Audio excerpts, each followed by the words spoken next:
After a couple of months, we were excited. There was lots of vision. There was lots of growth in terms of loving each other, but we hadn't seen anybody become a Christian. So on the Sunday, we met with the elders, but while we were talking about and while we were praying, one of the other elders came in and he said, there's a young man that's just walked through the door, a Romanian guy, has never been to church before.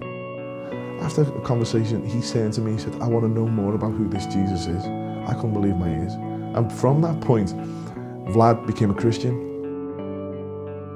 Vlad and Juana stayed in Liverpool. They trained. He was an intern for us. And one day Vlad came back from Romania and came up to our office and shared with me that him and Juana wanted to return to Romania. The reason for wanting to return was that they wanted to see churches planted in Timisoara, which is their city. That was an incredible conversation with that guy, but it was painful. He was one of my best friends, but the Lord was calling him back to his city, the city that when he left, he said he would never return. And today, Vlad is there with Juana. They're gathering people. They're slowly trying to plant a church in Timisoara, making connections, and they are where they believe God has called them to be.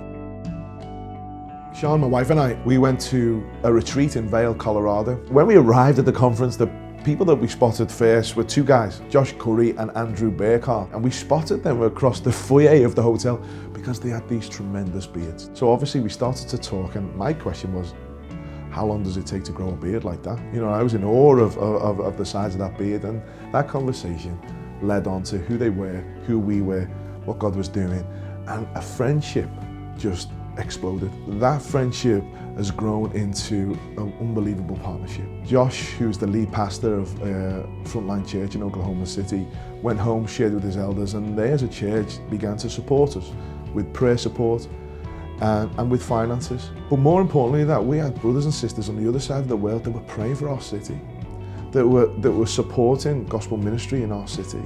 And we were praying for them, and we were pursuing the Lord for them. That friendship and that support was amazing. Now the finances, they still give to us. By God's grace, that finance is supporting Vlad in Timisoara in Romania. So we're seeing this connection happening from a meeting in a North Face shop in Vail, Colorado. But it gets even more amazing. Last year, our daughter was diagnosed with an astrocytoma. We were contacted by the hospital and they said, she's got a tumour in her back, we need to bring her in. And by God's grace, we, with Ella, our daughter, and our 3 other children, were sent to Oklahoma City for Ella to receive proton beam therapy. We were loved, we were cared for by the folks at Frontline. God was so gracious, such a loving Father to us as a family, and that is one of the greatest testaments that I have to being part of Acts 29.